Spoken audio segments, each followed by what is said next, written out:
So my life's goal for the last 13 years, I've been a philanthropist. I stopped doing business for money, but I've been seeing how I can empower my country. Most recently, I've started an learning center. Pakistan's per capita income per year is $1,000 a year. We invite people and we give them digital learnings. We get them used to basic graphic designing, basic video designing, basic AI. When you look at Pakistanis, there are people who speak English. They're in large quantity. They're very, very highly equipped with the internet. We have 150 million smartphone users. The broadband and the telecom is unlimited for $4 a month. Unfortunately, the passport we carry disallow us to travel the world. So for example, I was born in a rich family, but I was denied international visas 27 times. I was denied US visa 16 times. And I ended up spending around $150,000 just to acquire visa. We will need to learn how to live together.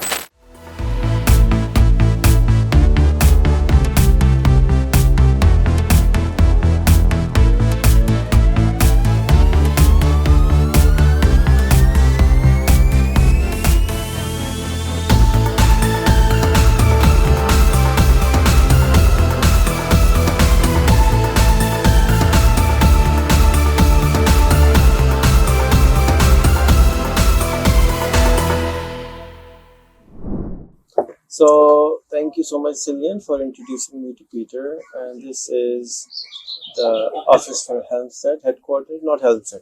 Holland. Region Holland. Like Holland, but Holland. Exactly. And you have 21 regions in the country, and this headquarter is for the Holland region. And what happens here? So what happens here is at this office we have the main all the managers of the region, the regional director, the healthcare director, and the director of regional growth. So the regions, all 21 regions in Sweden, they have their main responsibility is provide healthcare for the citizens. So we run 3 hospitals and about 60 care centers in Halland. 50% of the care centers are privately run, but publicly funded. And everything is managed from here. So we have a healthcare director who manages the 3 hospitals and the care centers. And then we have regional development, which is also responsibility from the state of Sweden, that all regions need to work with regional development. And that is, for example, where I work, the business development department, working for regional growth to get our companies to grow in Halland, to get new companies to come to Halland. So we have Invest in Halland, like Business Sweden and Invest in Sweden to get companies to set up their business here. But of course, we work with entrepreneurship, innovation, and many other things as well. So we are a business development department with about 25 people here in this building. But within regional development, we also have culture development. We have social sustainability as one department, and we have infrastructure, broadband, fiber, roads, trains, everything is that we work as on a regional level. And of course, much of the work is done in the municipalities. We have 6 municipalities in Halland, 290 municipalities in Sweden. So we're quite small in number of municipalities, which we think is good because they are 290 mayors. Yeah, 290 mayors in Sweden. But we only have 6 to take care of or to work together with here in Halland. So Sweden is not like mayor run in the global sense. No. They have very little influence as a mayor. Yeah, that's right. Awesome. Yeah. What questions should I ask? What questions should I ask? How do Halland connect to the world, like Pakistan? How do we connect to the world? Oh, that's a good question. Are we like in our own bubble here, or do we actually have collaborations? Learning programs and and stuff like that. Yeah. We are connected in many ways. I mean, part of the 25 people that I work together with at the business development department, we work with tourism. So we brand Halland outside of Sweden. The municipalities foster the the domestic tourism from Sweden, and region Halland or visit Halland. We care for the international marketing of Halland as a region. So we work mainly with our neighboring Denmark, Norway, Germany, Holland, and so on. But then we work within innovation. We have collaborations with especially Denmark, also through the EU funds, the Interreg funds. But we have projects with the Netherlands and Germany and other as well. We don't have that many connections to countries outside of EU today, apart from the States. We have some collaboration with Boston, especially within the healthcare and AI in healthcare, and our the way we handle data and information-driven care, as we call it here. That's in close collaboration with Harvard Medical School and Brigham and Women's Physicians Organization in Boston. But apart from that, we are not that connected to the rest of the world, I would say. So, is there like any awareness around the expats from different countries working in Thailand? I know the Pakistani community has a great expat community all over the world, right? Well, not from our side here in the region. We do work together with the program SEEP at the university, where they work with these exchange students to get them to get a job in Sweden. So we do work together with them, with these students. But apart from that, we're not that connected with expats, I would say. Is that something we should consider? Yeah, maybe. Absolutely. Why not? Are there any paper factories in your Holland? Yeah, there's one.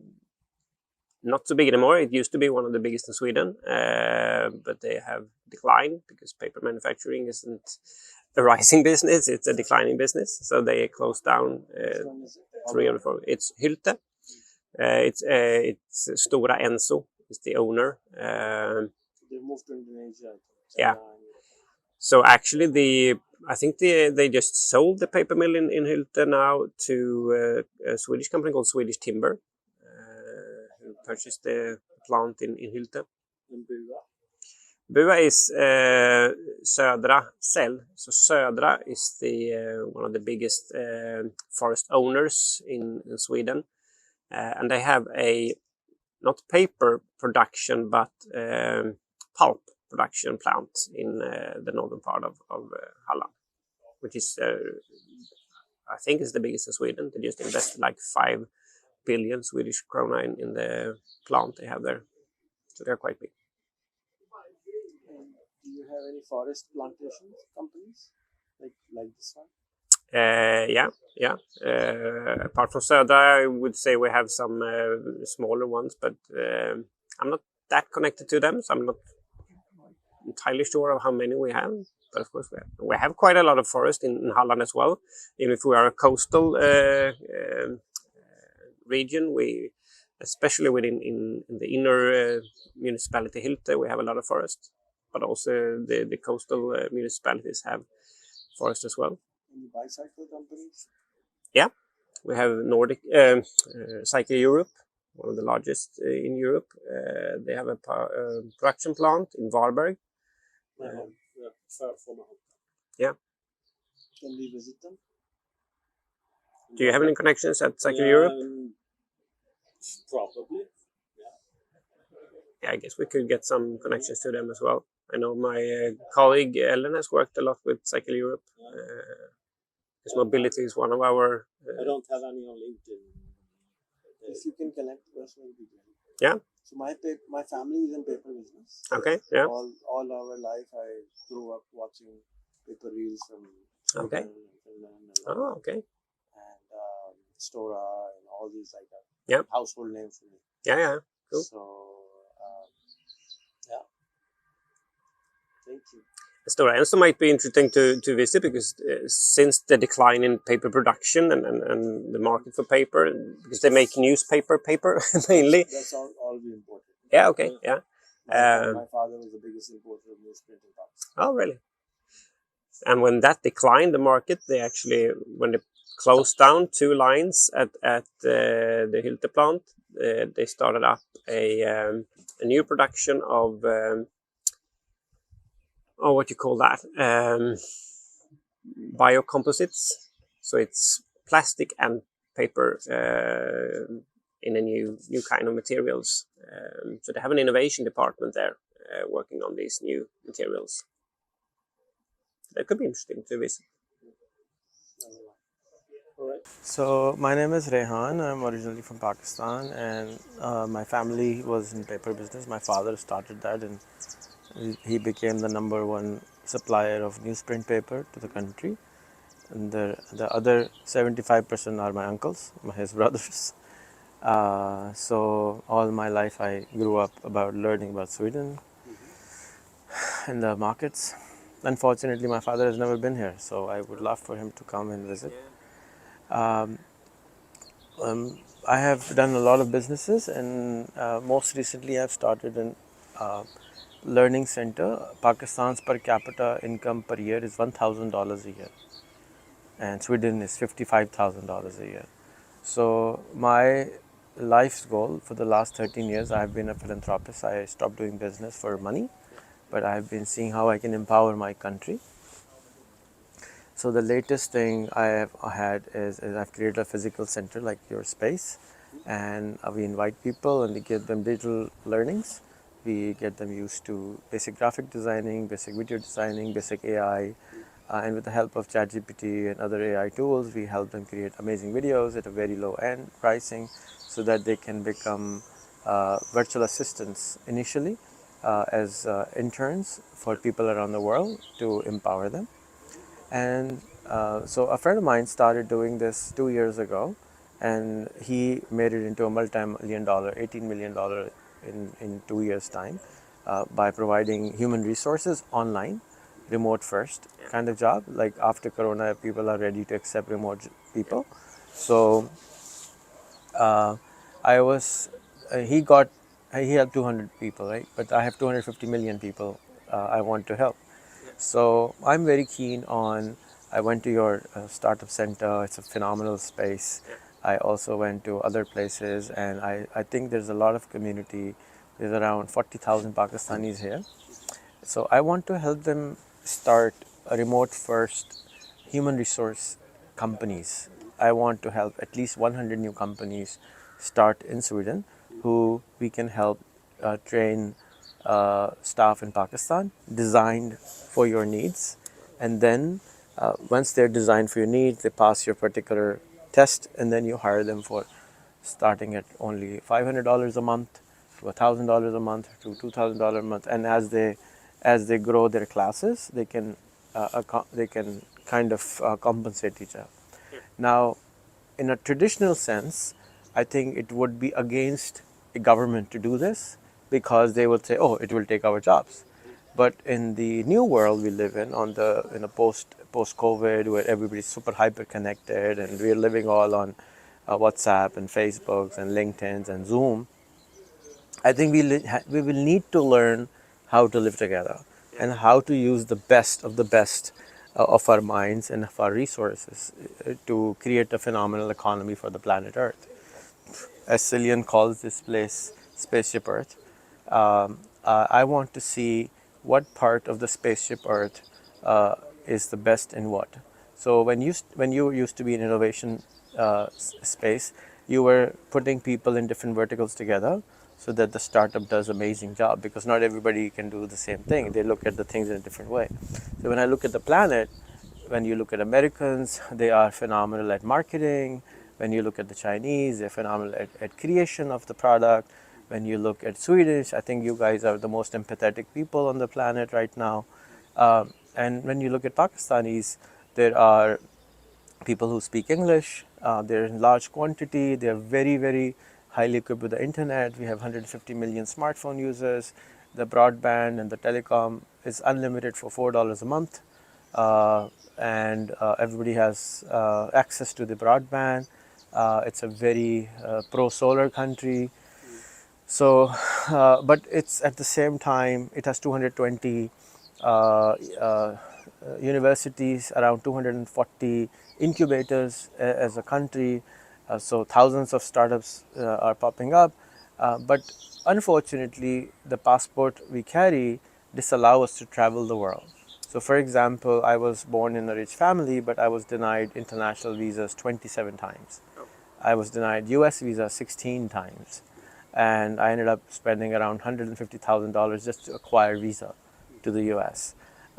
So it's very challenging for a Pakistani to travel the world and see the world and actually become a global citizen. So they live in their own little bubble.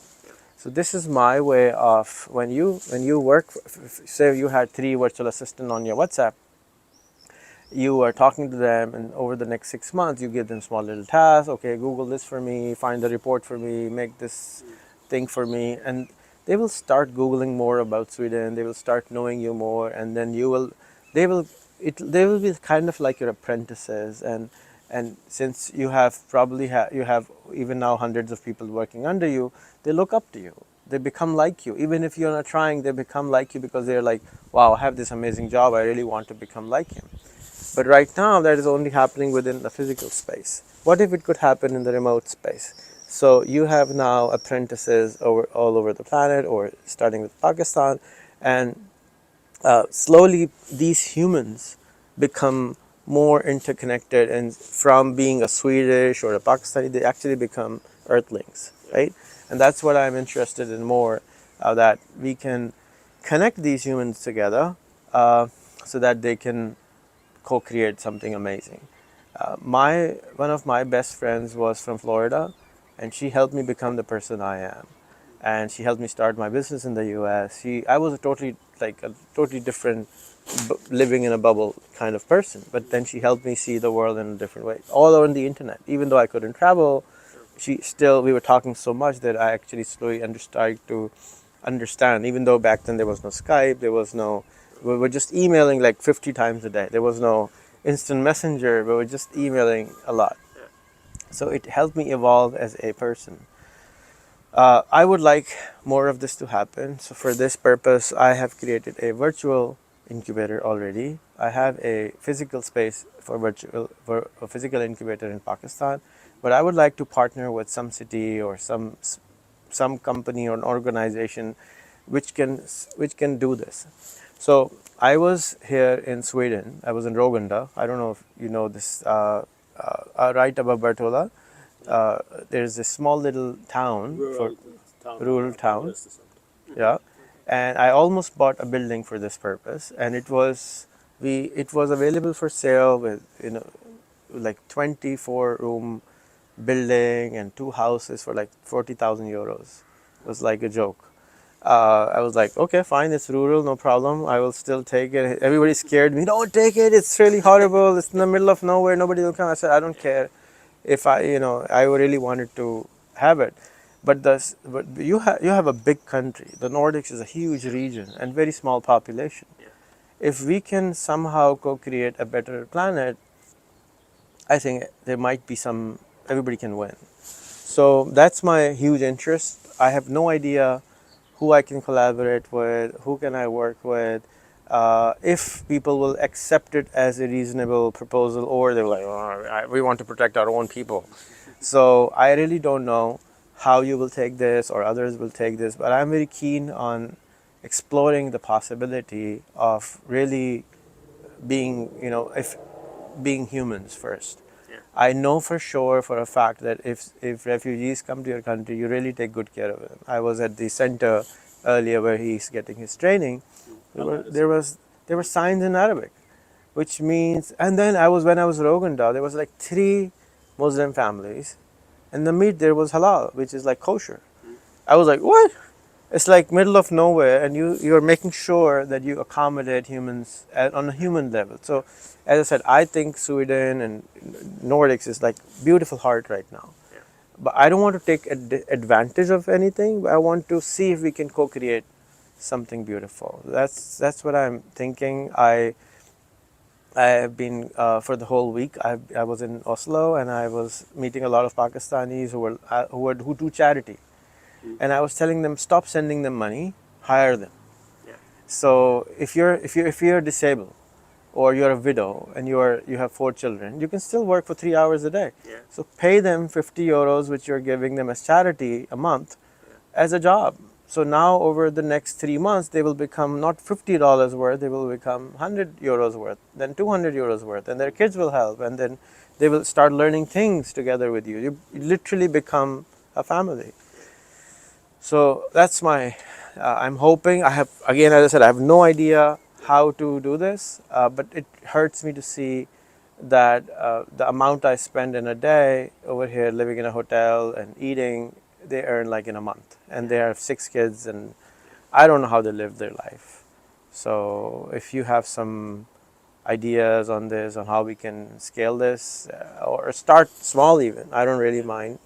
But the idea is to have template models. So I have spaces where I can create 20 or 50 or 100 exactly cyclo-style people, just like we used to do at the Henry Ford time or the industrial time, but not for physical labor, but for online labor, like doing research or doing photoshopping or doing video shopping and stuff. If you have any thoughts, I would love to hear them. If you should succeed with that here, I think you need to focus on one or two or maybe a couple, maybe 3 or 4 main Verticals. areas. Yeah. I agree. If that is AI, if that is, I don't know, a paper or cycles or anything, I don't know. But I would say if you should, if you consider Halland or Halmstad to be then the place to grow this from, I would say today it's AI. And you met Anna today. Anna is a huge driver of AI innovation in Halmstad at the university. You have one of the top AI researchers at the University of Halmstad who is from Pakistan. I'm almost certain. I don't kill me if it's wrong, but I can check that up. Being. Yeah. And the AI research at the University of Halmstad is the best in Sweden, I would say, right now, especially applied AI. So that's a good start, I would say, if you want to start from here. A little bit about that. Yeah, I can imagine that you did. And also that could be coupled to us here in the region, because we work a lot within making our healthcare as information driven as possible, trying to implement AI solutions in the healthcare, trying to improve the way we deliver healthcare by using our information in a better way. So Region Halland, together with the University of Halmstad, I would say is in the forefront of AI development in Sweden right now, especially when it comes to AI in healthcare. And you can ask anyone, ask Vinnova, ask Business Sweden, they will say Halland is the place to be for information-driven care and AI in healthcare. So if that's the vertical you see, I'm ready for that. then yeah, this could be the place. So, but I fail to understand what an AI assistant will do. Meaning, Yeah. I have to talk to someone who can say, okay, this is the problem. This is cumbersome for me, and I need like 10 guys or girls to do this every day. Yeah. I don't have a problem with that. So if you can guide me, go and talk to this guy and get him one assistant to do this. I have an AI lab. When ChatGPT came out, I went all overboard and I was like, what is this? And for the last 5 months, I've been learning 4 to 10 hours a day, every single day, what's happening in the AI space. So then 2 months ago, I created an AI lab. I hired 10 people who knew nothing about AI.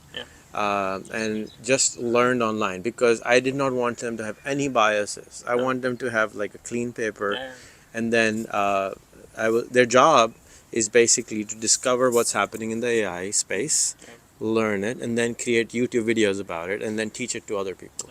So that's their primary goal. Right now, I have 10 researchers who know nothing about AI. So their language is simple to explain to others. They don't use complicated, blah blah blah blah blah, machine learning, this and that.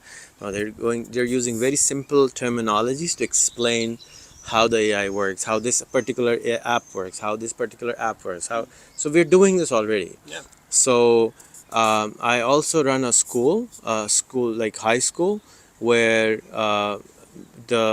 it's like an entrepreneurship and AI first school. We don't teach biology, chemistry, science in it, nothing in it. We teach how do you become an entrepreneur, how do you become a freelancer and start earning $6,000 a year on a 7th grade level. And then in the 7th grade level, when you are earning $6,000, we help you start a business. What business do we help you start? Once a child comes on board in our school, we give them a one SDG goal to solve. So for example, you are Peter, so we rename your name to Peter Wala. So Wala means somebody who's working on this, and water you already know. How do you learn about water? How do you solve water problem, right? You're 7th grader. Yeah. So your job is to watch one TED Talk every single day about water. Oh, yeah. Then you make your own TED Talk about the same TED Talk, and you post it on YouTube, Facebook, LinkedIn, Twitter.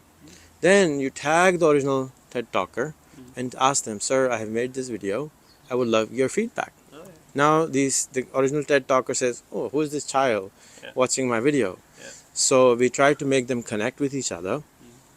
Then these children request the original TED Talker to give them an interview, half an hour meeting online on a Zoom call, like we're doing. Once you meet somebody for half an hour, you're connected to them. Yeah. So imagine these children are doing this for 1,000 times in 4 years. So these children have a network which is no match to anyone. They have the problem, they have the funding, they have the solutions within the network all over the planet.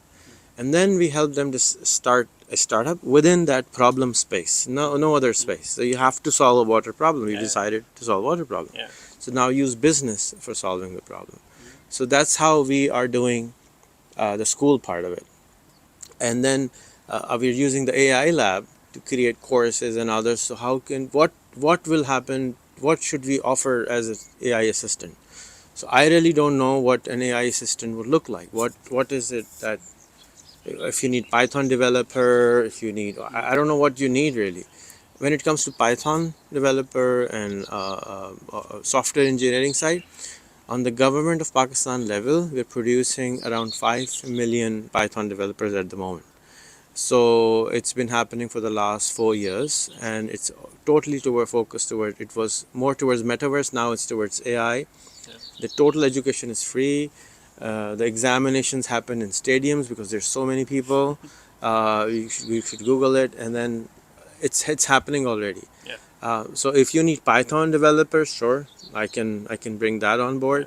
But I am looking for jobs which I can scale to 10,000 jobs of the same kind. Okay. Rather than because when you have a developer needs a very high skill of different kind of intellect. Yeah. I'm looking at very low starting people who make $100 as a family, not even as a programmer. So we can rethink about it, and if you can point me the right people, like I can start with Python developers. I don't mind, start somewhere. Yeah, I think we need developers, and we need data scientists, and we need researchers, because that is a shortage in Sweden. We don't have enough developers and data scientists, so that's probably the first thing we would need more of, I would say, in Sweden and here, because it's hard to recruit those people. Tell me your template, Rehan. Get them to pass this exam, and we will hire them. Yeah, and I can help you get them. Yeah, because I mean, today it's quite scattered kind of market, because we have some really big IT companies in Sweden, and we have loads of small IT companies, 5 to 20 people, and I think that's the trick, how to find that, because it's them who need to hire your people. So you need to find all these smaller companies and persuade them to hire your people. I guess that's the main challenge, because many of those smaller companies, they Could just this speak be a Swedish. topic for Halland Tech Week? Could be, absolutely. Definitely, because they will be there. Most of those companies will be at Halland Tech Week, so yeah, it could be definitely a topic for that. Because we need to, and we are struggling with that because we have also people working with competence development and skills training and so on here, and one of the problems with all these small IT companies is that they only hire people who speak Swedish. because that's what they speak at the coffee machine or in their routines or whatever, and because they have mostly Swedish clients so far. They work with other smaller and medium-sized Swedish companies as clients, so they need their programmers to be fluent in Swedish. So that's a problem we need to overcome. Of course, there are some companies that are more international from day one. We have a couple of them here in Halmstad who are English first, but most of them, I would say, they require that you speak fluent Swedish. So that's the main obstacles I think you would need to find ways around. But definitely, Alan Tech could be a good way in to meet these companies. Yeah. Why not? Because we was just at Fab Lab and Yeah. Peter, what's his name, right? The PR guy, he spoke fluently English and Yeah. know everything. So like there are some people that is in this global mindset in Yeah, Sweden. of course. Yeah, of course they are. But then you meet these people who are very uncomfortable with English Yeah. because they don't practice it daily. No, exactly. And even if they are good at English, they still require their employees to know Swedish. Yeah. Because they think that they will need to know that when they talk to clients or when they talk to the colleagues at the coffee machine or whatever. But on Zoom, there is no coffee machine. No, I know. So maybe that's the way in to do this virtually. It might be easier when you have the virtual approach to it. It's all virtual, and the cost is Yeah. 1/4. Yeah, I know. So it shouldn't be a problem actually for the companies. And as long as because they don't employ them, they hire them as consultants, I guess. They can. So I was thinking to make companies here, so they Oh, yeah. they hire through us. Yeah. And so they don't employ them. They No. basically Because that's what we see today, that they don't employ these people who don't speak Swedish, and that's due to the legislations we have on the labor market in Sweden. Because once you have employed the person, it's really hard to get rid of that person if he or she is not the right person. As an employee, you have really good rights in Sweden, so it's tough for the small companies. They make one mistake, they could go bankrupt. So that's why they are so scared of hiring the wrong people. you don't have to be an artist. No. But yeah, I don't think we could be one way in, I think, absolutely. Or some of the other IT networks we have here in Halland. Coachella. Yeah, Coachella, Webb helt enkelt, the IT tech in Varberg. We're meeting them on Wednesday, me and Eric. Bring it up. Yeah, sure. So do you have like a HR incubator in Sweden? Do you know of? Like just focuses on HR, HR? companies, human resource. I don't think so. I companies? don't think so. Not that I have heard of. Now you know one. Yeah. So any HR companies Yeah. who want to scale, Yeah. send them my way. Yeah. So I think I want to collaborate more HR. If there must be HR companies here who hire. Yeah. Of course they are. We have So I would- Manpower and Adecco and some other companies as So well. I can collaborate with them. Yeah, and of just, course. They know better what kind of resources our people are looking Yeah. for. Exactly. That'll be great. Yeah. Good. Any other questions you had in mind? No, Thank you for your time. No worries. You're such a Nice to sweetheart. meet you.